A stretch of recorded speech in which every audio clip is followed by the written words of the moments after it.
विश्व हिंदू परिषद के छत्तीसगढ़ बंद के दौरान आगजनी की और ब्लास्ट की घटनाएं सामने आई। जिस बिरनपुर में युवक की हत्या हुई थी, वहां भीड़ ने मकान को जलाया, जिनमें अरुण साव की गिरफ्तारी भी हुई है।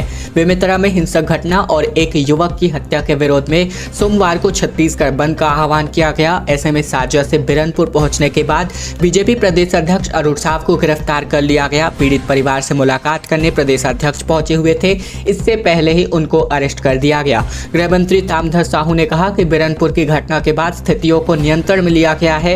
हत्या करने वाले 11 आरोपियों की गिरफ्तारी की गई है। इनमें से एक आरोपी की तलाश में पुलिस जुटी हुई है, लेकिन बीजेपी लॉ एंड ऑर्डर की स्थिति बिगाड़ने का काम कर रही है। इसके अलावा बंद के दौरान जिस बिरनपुर गांव में घटना हुई थी, वहां उग्र हुई भीड़ ने एक मकान को आग लगा दी। इस दौरान मकान के भीतर ब्लास्ट हो गया। किसानों ने चक्का जाम किया। सहकारी बैंक में पैसा निकासी को लेकर के गुस्साए किसानों ने नेशनल हाईवे को जाम कर दिया। कोंडागांव से खबर, जहां जिले में सहकारी बैंक में वक्त पर पैसा नहीं मिलने की वजह से किसान भड़क गए, जिसके बाद सहकारी बैंक में पैसा निकासी को लेकर नेशनल हाईवे क्रमांक 30 पर किसानों ने चक्का जाम कर दिया। पिछले कई दिनों से परेशान किसान सहकारी बैंक में अपना पैसा लेने आ रहे थे, लेकिन उन्हें बैंक वाले लगातार चक्कर कटवा रहे थे। इसी बात से गुस्साए किसानों ने प्रदर्शन करना शुरू कर दिया। हालांकि मौके पर पहुंचे पुलिस प्रशासन ने तत्काल प्रभाव से किसानों को समझाइश देकर के हाईवे को खाली कराया। ये पूरा मामला फरसगांव थाना क्षेत्र का है। बीजेपी अध्यक्ष अरुण साव बिरनपुर में गिरफ्तार हुए हैं। बैरिकेडिंग तोड़ करके 2 दिन पहले मारे गए युवक के घर जा रहे थे। कई और कार्यकर्ताओं को भी गिरफ्तार किया जा चुका है। बेमेतरा के बिरनपुर में 2 समुदायों के बीच हुए मारपीट और एक युवक की हत्या के विरोध में बीते दिन विश्व हिंदू परिषद ने छत्तीसगढ़ बंद का आह्वान किया था। इधर बीजेपी प्रदेश अध्यक्ष अरुण साव भी अपने कार्यकर्ता के साथ बिरनपुर के पास पहुंच गए। यहाँ पुलिस ने उन्हें गिरफ्तार किया। इस दौरान बीजेपी कार्यकर्ताओं ने जमकर नारेबाजी की। साव मारपीट में मारे गए युवक के घर उनके परिजनों से मिलने जा रहे थे। साव के साथ कुछ और बीजेपी कार्यकर्ताओं को भी गिरफ्तार किया गया है। इसके बाद साव ने पुलिस की गाड़ी पर ही मृतक के पिता से बातचीत कर संवेदना व्यक्त की। इसके पहले साजा में भी पुलिस ने उन्हें रोकने का प्रयास किया, मगर कार्यकर्ताओं और साव ने बैरिकेडिंग तोड़ दिया और आगे बढ़ गए। बिलासपुर से एक खबर, जहां 111 सरकारी राशन दुकान निलंबित हो गए हैं, जिनमें से 23 की निरस्ती के आदेश जारी हुए हैं। पीडीएस द्वारा संचालित राशन दुकानों में सरकार खाद्यान्नों की गड़बड़ी का मामला सामने आ रहा है। जिले सहित राज्य के शासकीय उचित मूल्य की दुकानों में सरकारी राशन की गड़बड़ी होने का मुद्दा उठा है। इसीलिए जिला खाद्य विभाग ने पीडीएस की 100 से अधिक राशन दुकानों की जाँच की है। इसी दौरान टीम ने चावल के स्टॉक में कमी पाई है। खाद्य विभाग ने 111 दुकानों को लंबित किया है, जिनमें से 23 दुकानों को निरस्त कर दिया है। इसके अलावा पब्लिक डिस्ट्रीब्यूशन सिस्टम अर्थात पीडीएस के अंतर्गत जिले में 668 शासकीय उचित मूल्य की दुकानों के द्वारा गरीब परिवारों को चावल दिया जाता है। दुकानदारों ने जिन हितग्राहियों को माह के अंत तक चावल वितरण नहीं किया है, वह दुकानदारों के स्टॉक में होना था। लेकिन खाद्य विभाग ने जब दुकानों का निरीक्षण किया तो पता चला कि जिले में 111 दुकानों में चावल का शेष स्टॉक ही नहीं है। खाद्य विभाग ने ऐसे दुकानों को निलंबित कर दिया है। भिलाई निगम क्षेत्र में 2 दिनों तक पानी नहीं आने वाला है। शिवनाथ इंटक वेल में मेंटेनेंस के चलते 10 घंटों तक यहां पर शटडाउन लिया जा रहा है।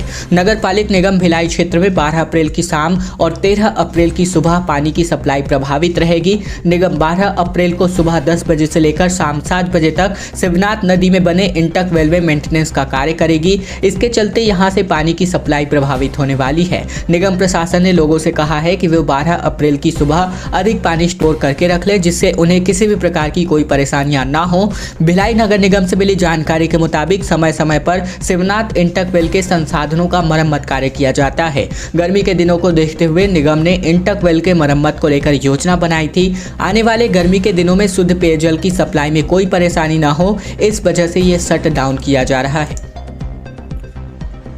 तेज अंधड़ व बारिश की वजह से सब्जी की फसल को बर्बादी नुकसानी का सामना करना पड़ रहा है, जिसकी वजह से किसान लगातार परेशान है। किसान लगातार क्षतिपूर्ति की मांग कर रहे हैं। बिगड़े मौसम ने क्षेत्र के किसानों की परेशानियों को बढ़ा दिया है। बीते देर शाम को इसके अलावा शनिवार की सुबह तेज अंधड़ के साथ बारिश की स्थितियां बनी रही। इसी बार मौसम ने सब्जी की फसल को बड़ा नुकसान पहुंचाया है। इलाके में सब्जी फसल लगभग बर्बाद हो चुकी है। इसकी वजह से अब किसान लगातार क्षतिपूर्ति की मांग कर रहे हैं। मामला अंबागढ़ चौकी थाना क्षेत्र का है, जहां पर टमाटर सहित दूसरी सब्जी फसलों को बड़ा नुकसान पहुंचा है।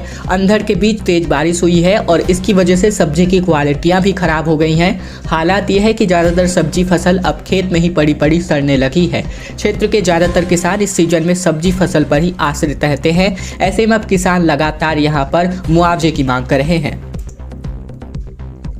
प्रियंका का स्वागत कंडों की माला के साथ करने की इच्छा जताई गई है। अनियमित कर्मचारियों के द्वारा जिन्होंने कलेक्टर को इस बाबत पत्र लिखा है, कहा हमारी मांगे उन तक पहुंचानी चाहिए। छत्तीसगढ़ संयुक्त अनियमित कर्मचारी महासंघ ने बस्तर आ रही प्रियंका गांधी के स्वागत के लिए अनुमति मांगी है। उन्होंने 2 किलोमीटर की सड़क को गोबर से पुताई करना और कंडे की माला पहनाकर स्वागत करने की बात कही है। इस अनुमति के लिए बस्तर कलेक्टर को पत्र लिखा गया है। पत्र में कहा गया है कि कांग्रेस पार्टी के जन घोषणा पत्र 2018 में समस्त अनियमित कर्मचारियों को नियमित करने और किसी की भी छटनी नहीं करने का वादा किया गया था। इसके साथ ही सरकारी विभागों में आउटसोर्सिंग बंद करने का वादा किया गया था, लेकिन 4 साल बीत जाने के बाद भी प्रदेश के लाखों अनियमित कर्मचारियों को किया हुआ वादा पूरा नहीं किया गया है, जिस वजह से पत्र में आगे लिखा गया है कि प्रियंका गांधी का जगदलपुर आना हो रहा है। ऐसे में महासंघ ने निर्णय किया है कि उनके स्वागत से कार्यक्रम स्थल से 2 किलोमीटर की दूरी तक गोबर से सड़क की लिपाई की जाएगी। इसके अलावा उपहार में कंडे की माला पहनाकर उन्हें स्वागत किया जाएगा। छत्तीसगढ़ के पूर्व मुख्यमंत्री के साथ साथ भाजपा के कई दिग्गज नेता राजभवन पहुंचे। बीते दिन पहाड़ी कोरवा परिवार की सामूहिक के मामले में छत्तीसगढ़ के पूर्व मुख्यमंत्री व भारतीय जनता पार्टी के राष्ट्रीय उपाध्यक्ष डॉक्टर रमन सिंह ने, नेता प्रतिपक्ष नारायण चंदेल ने, साथ ही प्रदेश अध्यक्ष अरुण साव, सांसद सुनील सोनी, पूर्व नेता प्रतिपक्ष धर्मलाल कौशिक समेत भाजपा के नेताओं के साथ राजभवन पहुंचकर राज्यपाल से मुलाकात की। इस दौरान उन्होंने राज्यपाल को इस मामले की उच्च स्तरीय जाँच करवाने हेतु ज्ञापन सौंपा। इस मामले को लेकर मीडिया के साथ बातचीत करते हुए पूर्व मुख्यमंत्री डॉक्टर सिंह ने कहा कि पहाड़ी कोरवा जनजाति परिवार की सामूहिक मौत अपने आप में एक बड़ी घटना है।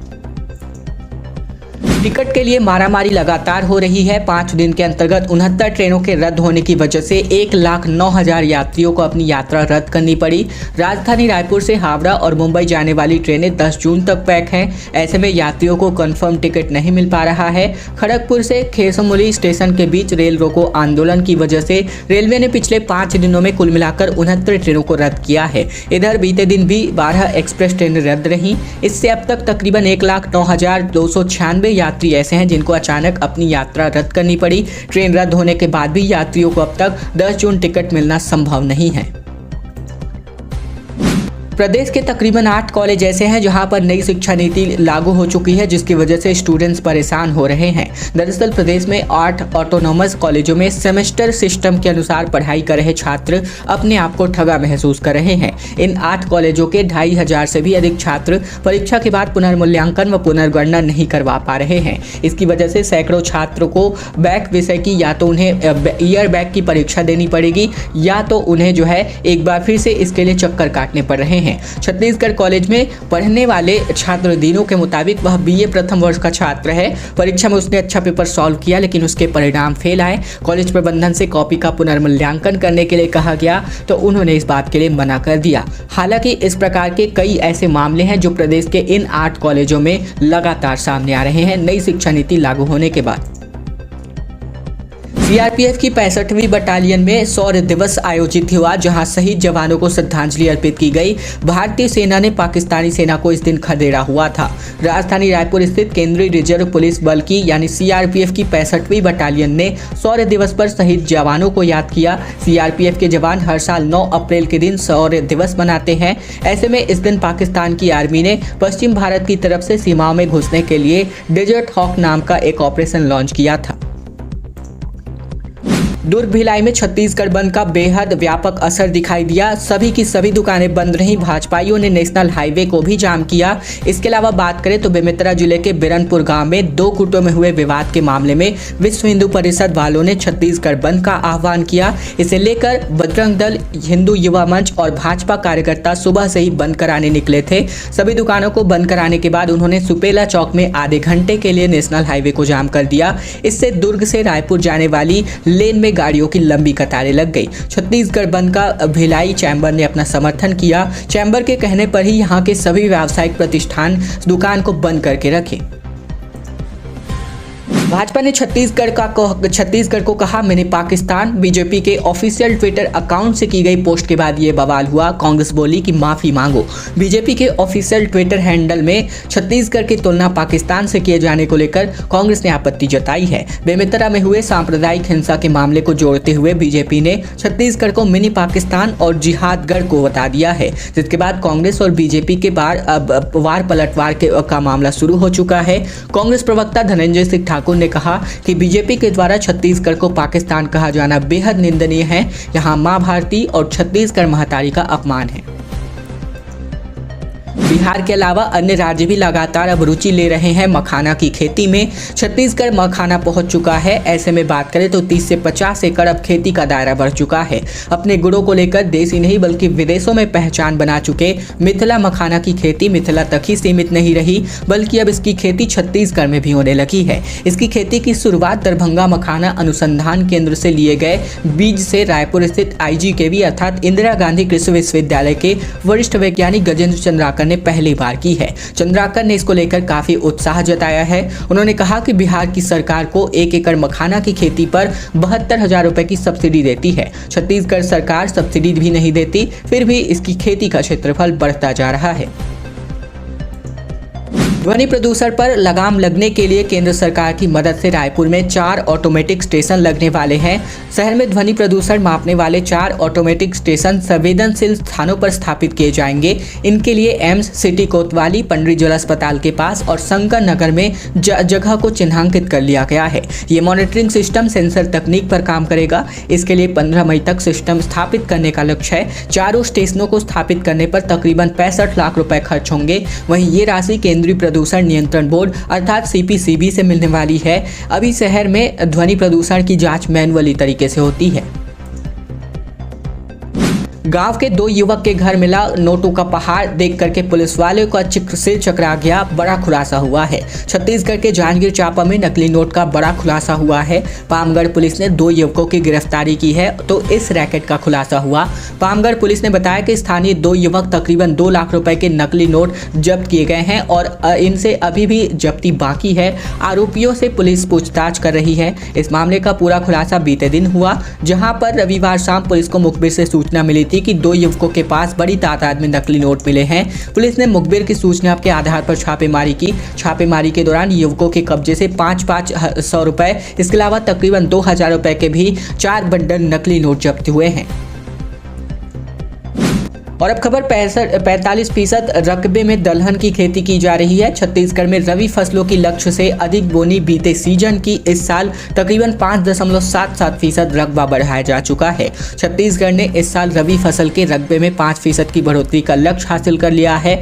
इस साल अभी तक लगभग 19,36,000 हेक्टेयर में रबी फसलों की बोनी हो चुकी है, जो कि इसके लिए निर्धारित 19,25,000 हेक्टेयर के लक्ष्य से 101% है। उल्लेखनीय है कि छत्तीसगढ़ में बीते रबी सीजन में 18,30,000 हेक्टेयर में रबी की खेती की गई थी। बिलासपुर में मौसमी बीमारियों का प्रकोप लगातार बढ़ता जा रहा है, जिसके लिए सतर्कता बरतनी जरूरी है। CMHO डॉक्टर अनिल श्रीवास्तव ने चारों ब्लॉक के खंड चिकित्सा अधिकारियों की बैठक लेकर चिकित्सा गतिविधियों की समीक्षा की। बैठक में ये साफ हुआ कि वर्तमान में मौसमी बीमारियों का प्रकोप चल रहा है। डायरिया, मलेरिया और अन्य संक्रामक बीमारी के मरीज लगातार हॉस्पिटल एडमिट हो रहे हैं। ऐसे में इन दिनों मरीजों की संख्या लगातार बढ़ती जा रही है। इनकी रोकथाम और के लिए आवश्यक और ध्यान दिया जाना चाहिए, ताकि इस तरह के मामलों की रोकथाम और नियंत्रण के लिए सतर्कता बरतने की जरूरत है। भारतीय बाघ की गणना रिपोर्ट आ चुकी है, जिसमें देश भर में 51 टाइगर रिजर्व हैं। इनकी रैंकिंग में हमारा अचानकमार टाइगर रिजर्व नंबर 39 पर आता है, जबकि उदंती 48, जबकि इंद्रावती 50वें नंबर पर है। PM नरेंद्र मोदी की ओर से रविवार को भारतीय बाघ गणना की रिपोर्ट की गई, जहां पर देश भर में टाइगर बढ़ाने के आंकड़े जारी हुए, तो इसकी राज्यवार जो संख्या है अभी जारी नहीं की गई है। इसी के अलावा देश भर के 51 टाइगर रिजर्व की रैंकिंग भी जारी हो चुकी है, जिनमें छत्तीसगढ़ की स्थिति अच्छी नहीं है। छत्तीसगढ़ में 3 टाइगर रिजर्व हैं, जिनमें अचानकमार, उदंती सीता नदी और एक है इंद्रावती। ऐसे में राष्ट्रीय रैंकिंग के अनुसार अचानकमार टाइगर रिजर्व 39वें, उदंती सीता नदी 48वें, जबकि इंद्रावती सेकंड लास्ट अर्थात 50वें नंबर पर है। एक मासूम कुएं में जा गिरा जिसकी जान कुएं में कूद करके बुआ ने उसकी बचाई। पैर टूट गया था लेकिन मुंह से सांसें दे करके बच्चे को बचा लिया गया और अब बच्चे को रायपुर रेफर किया गया है। खबर गरियाबंद जिले से, जहां 1.5 साल का एक मासूम खेलते खेलते कुएं में गिर गया। इसके बाद उसकी बुआ ने कुएं में छलांग लगा करके उसे तब तक निकाला जब तक उसकी सांसें चलना बंद हो गई थी। महिला ने उसे तत्काल मुंह से सांसें दी, तब जाकर बच्चे को होश आया। हादसे में महिला भी घायल हो गई है। बच्चे के फेफड़े में पानी भर चुका है। इसके चलते उसको रायपुर रेफर किया गया है। केरे गांव की ये घटना है। खैर दोस्तों, आज की खबरों का सिलसिला बस यही तक का था। अगर आपको यह वीडियो पसंद आए तो वीडियो को लाइक कीजिएगा। चैनल पर नए हैं तो चैनल को सब्सक्राइब करना मत भूलेगा, ताकि प्रतिदिन की महत्वपूर्ण खबरें, छत्तीसगढ़ समाचार रोजाना ठीक इसी प्रकार हम आप तक पहुंचा सकें।